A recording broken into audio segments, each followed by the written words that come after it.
ખેરાલુ તાલુકાની ફતેપુરા ગ્રામ પંચાયત સમરસ બની છે। ફતેપુરામાં મહિલા સરપંચની વરણી કરવામાં આવી। સરપંચ તરીકે ભાવનાબેન ચૌધરીની વરણી કરાઈ। સતત બીજી વાર ફતેપુરા ગ્રામ પંચાયત સમરસ બની છે।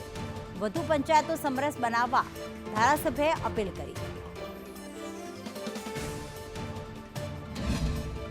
ગામ તરીકે ગામજનોનો આભાર માનું છું કે મને મહિલા તરીકે નિવૃત્ત કરવામાં આવેલ છે સરપંચ। એ તરફથી હું સૌનો આભાર માનું છું। આવનાર સમયની અંદર હું જે કામો બાકી હશે તે પૂર્ણ કરીશ।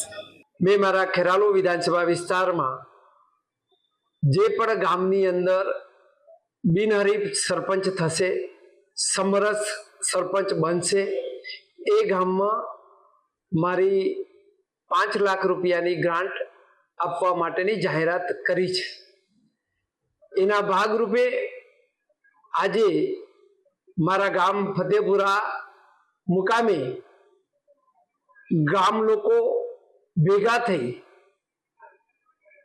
સર્વસંમત ઉમેદવાર શ્રીમતી ભાવનાબેન ગોવિંદભાઈ ચૌધરીને બિનહરીફ સરપંચ બનાવવાનું નક્કી કરેલ છે।